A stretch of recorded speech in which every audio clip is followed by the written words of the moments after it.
देखो सबसे पहले फंडामेंटल्स की बात करी हमने, आईटीसी ऑन इनपुट सर्विसेज और कैपिटल गुड्स। अगर वो सिर्फ और सिर्फ टैक्सेबल सप्लाईज के लिए या जीरो रेटेड सप्लाईज के लिए काम में आ रहा है तो आईटीसी पूरा अलाउ कर दिया जाएगा। अगर वो सिर्फ और सिर्फ नॉन बिजनेस पर्सनल पर्पस के लिए या एग्जाम सप्लाईज के लिए काम में आ रहा है तो आईटीसी अलाउ नहीं किया जाएगा। लेकिन वो कॉमन पर्पस के लिए काम में आ रहा है, टैक्सेबल के लिए भी, जीरो रेटेड सप्लाई के लिए, नॉन बिजनेस एग्जाम सप्लाई के लिए, तो ऐसे केस में आपको आईटीसी अवेलेबल हो जाएगा जितना वो टैक्सेबल और जीरो रेटेड सप्लाई के लिए है। और वो कैसे कैलकुलेट करोगे, रूल 42 रूल 43 का यूज करके आप कैलकुलेट करोगे। ध्यान रखना, एग्जाम सप्लाई का मतलब है nil rated supply, supply of exempted goods और सर्विस और non taxable supply. Zero rated supply का मतलब है एक्सपोर्ट और सप्लाई टू एसईजेड यूनिट और डेवलपर। नील रेटेड सप्लाई और जीरो रेटेड सप्लाई सेम नहीं होते। Zero rated supply specific term है जिसके लिए यूज किया जाता है एक्सपोर्ट के लिए, या जब आप सप्लाई करते हो एसईजेड यूनिट और डेवलपर को, उसके लिए यूज किया जाता है। ध्यान रखना, कैसे आप रूल 42 का यूज कैसे करोगे सर?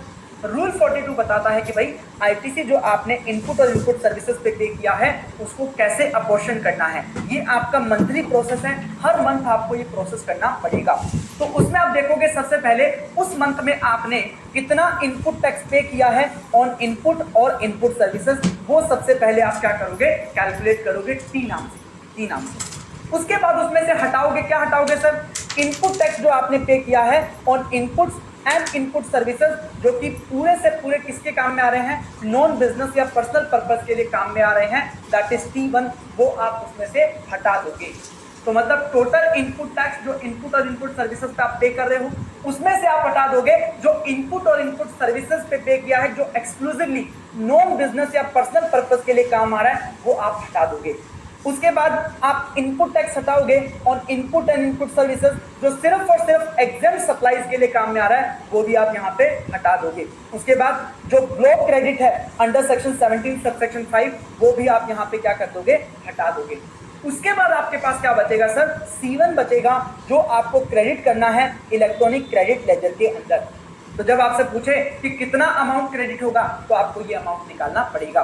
फिर उसमें से आप हटाओगे टैक्सेबल और जीरो रेटेड सप्लाई के लिए जो काम में आ रहा है T4 वो हटाओगे।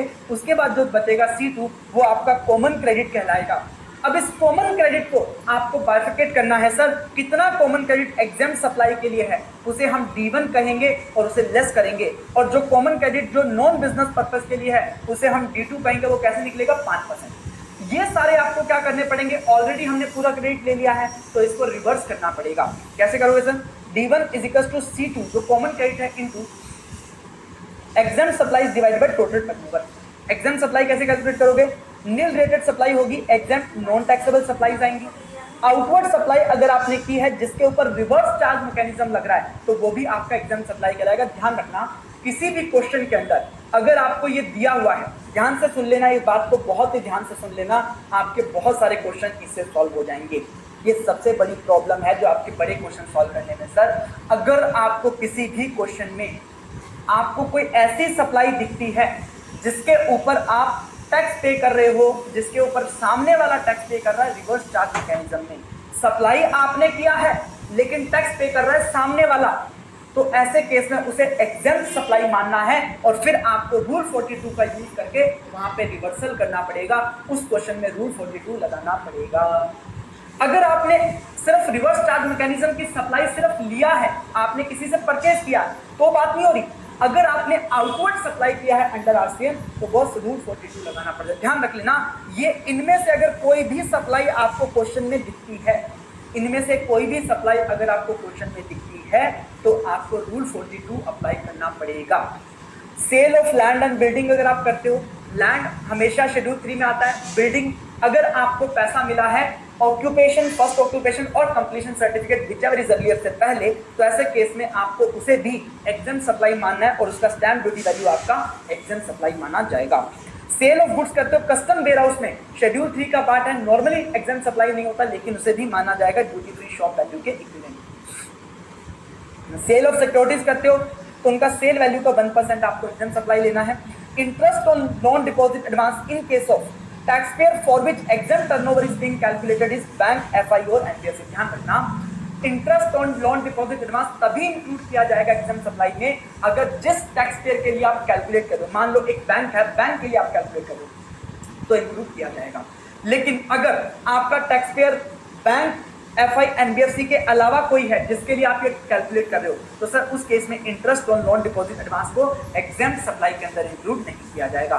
बाकी जो शेड्यूल 3 की ट्रांजैक्शन है except sale of land and building और sale of goods in custom warehouse, वो भी आपका वैल्यू ऑफ सप्लाई यहाँ पे एग्जेम्प्ट सप्लाई का पार्ट नहीं बनेंगे। एक्साइज ड्यूटी, वैट, सीएसटी भी नहीं बनेगा। वैल्यू ऑफ ड्यूटी स्लिप भी आपका एग्जेम्प्ट सप्लाई का पार्ट नहीं बनेगा। लेकिन जब आप टोटल टर्नओवर कैलकुलेट करोगे तो टोटल टर्नओवर कैसे कैलकुलेट करोगे sir? Taxable turnover plus exempt turnover जो हमने ऊपर कैलकुलेट किया। लेकिन ऊपर एग्जेम्प्ट टर्नओवर में हमने interest on loan deposit advance को कंसीडर नहीं किया था, लेकिन टोटल टर्नओवर में उसको क्या किया जाएगा? कंसीडर किया जाएगा। जैसे आपने एग्जेम्प्ट सप्लाई के अंदर एक्साइज ड्यूटी, वैट, सीएसटी को कंसीडर नहीं किया, वैसे ही टैक्सेबल टर्नओवर में भी इसको कंसीडर नहीं किया जाएगा। Zero rated supply even exempted goods और सर्विस की है, उसको भी आप टैक्सेबल टर्नओवर मान करके टोटल टर्नओवर में ऐड करोगे। ये बात आपको ध्यान रखना है, एग्जेम्प्ट सप्लाई में उसको इंक्लूड नहीं करोगे। ये आपका पूरा प्रोसेस था।